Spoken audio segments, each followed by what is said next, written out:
Baik, kita akan membahas materi tentang peran hakim sebagai kekuasaan kehakiman. Materi pertama, kekuasaan kehakiman.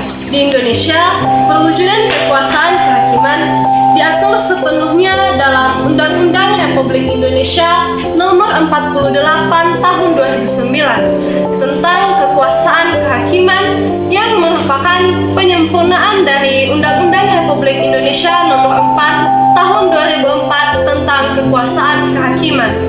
Berdasarkan undang-undang tersebut, kekuasaan kehakiman di Indonesia dilakukan oleh Mahkamah Agung.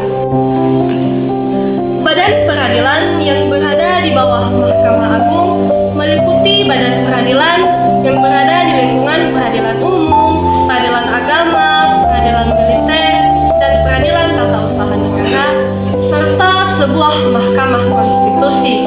Lembaga-lembaga tersebut berperan sebagai penegak keadilan dan dibersihkan dari setiap intervensi, baik dari lembaga legislatif, eksekutif, maupun lembaga lainnya. Kekuasaan kehakiman yang diselenggarakan oleh lembaga-lembaga tersebut dilaksanakan oleh hakim.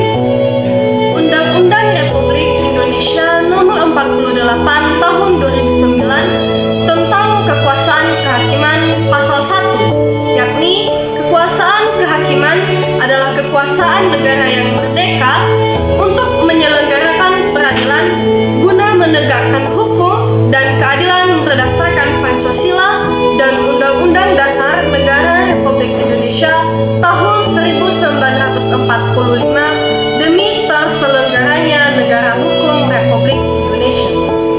Seorang hakim memiliki tugas, yaitu 1. Melaksanakan tugas kekuasaan kehakiman di daerah hukumnya dan tugas lain yang menjadi tanggung jawabnya. Kedua, memeriksa, memutus, menyelesaikan perkara yang diterimanya. Ketiga, melaksanakan tugas pengawasan atau pembinaan yang ditugaskan kepadanya. Perhatikan foto berikut ini. Baik, sekarang kita masuk pada materi kedua tentang pelaku kekuasaan kehakiman. Pelaku-pelaku dalam kekuasaan kehakiman tertera pada Undang-Undang Nomor 48 Tahun 2009 Pasal 18, yaitu oleh sebuah Mahkamah Agung dan badan peradilan yang berada di bawahnya dalam lingkungan peradilan umum, peradilan agama, peradilan militer, peradilan tata usaha negara, dan oleh sebuah Mahkamah Konstitusi. Kekuasaan kehakiman di lingkungan peradilan agama yaitu merupakan peradilan tingkat pertama bertugas dan berwenang memeriksa, memutus, dan menyelesaikan perkara-perkara di tingkat pertama antara orang-orang yang beragama Islam di bidang perkawinan, kewarisan, wasiat, dan hibah. Kekuasaan kehakiman di lingkungan peradilan militer yaitu kekuasaan kehakiman di lingkungan angkatan bersenjata dengan tugas dan wewenang mengadili tindak pidana yang dilakukan oleh seseorang pada waktu melakukan tindak pidana adalah prajurit. Kekuasaan kehakiman di lingkungan peradilan tata usaha negara yaitu untuk mewujudkan tata kehidupan negara dan bangsa yang sejahtera, aman, tentram, serta tertib yang dapat menjamin kedudukan warga masyarakat dalam hukum dan menjamin terpeliharanya hubungan yang seimbang di bidang tata usaha negara. Baik, sekarang kita akan masuk pada materi ketiga mengenai hakikat hukum. Pertama, hakikat hukum.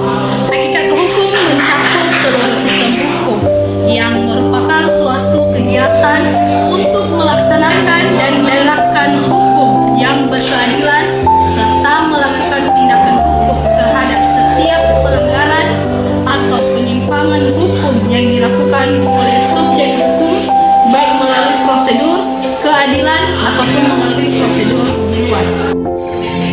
Baik, sekarang kita akan masuk pada materi keempat, yaitu jenis hukum. Jenis hukum terbagi atas tiga, yaitu yang pertama, hakim pada Mahkamah Agung. Hakim pada Mahkamah Agung merupakan hakim yang selain tugas pokoknya yaitu untuk menerima, memeriksa, dan mengadili serta menyelesaikan setiap perkara yang diajukan kepadanya berdasarkan pasal 2 ayat 2 Undang-Undang Nomor 14 Tahun 1970 serta pasal 38 Undang-Undang Nomor 14 Tahun 1985 Mahkamah Agung dapat diserahi tugas dan kewenangan lain berdasarkan undang-undang. Kedua, hakim yang berada pada bagian peradilan di bawah Mahkamah Agung, yaitu peradilan umum, peradilan agama, peradilan militer, dan peradilan tata usaha negara. Ketiga, hakim pada Mahkamah Konstitusi. Mahkamah Konstitusi adalah jabatan yang menjalankan wewenang Mahkamah Konstitusi sebagai salah satu pelaku kekuasaan kehakiman. Wewenang Mahkamah Konstitusi yaitu sebagai pengawal konstitusi. Dari semua materi pembahasan tersebut, kita dapat menarik sebuah kesimpulan bahwa seorang hakim adalah seorang yang bergerak dalam kekuasaan kehakiman, yakni Mahkamah Agung dan Mahkamah Konstitusi, yang mempunyai peran yang sangat penting, yakni mengambil sebuah keputusan dalam peradilan. Peran hakim menjadi sangat penting karena dalam sebuah keputusan yang dijatuhkan hakim tidak serta-merta merupakan suatu tafsir dari hukum-hukum yang berlaku pada negara Indonesia saja, melainkan sebuah paduan dari tafsir akan hukum-hukum dengan rasa keadilan dan nilai-nilai moralitas dalam suatu perkara yang dihadapinya.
Sekian pembahasan dari kami mengenai peran hakim sebagai pelaksana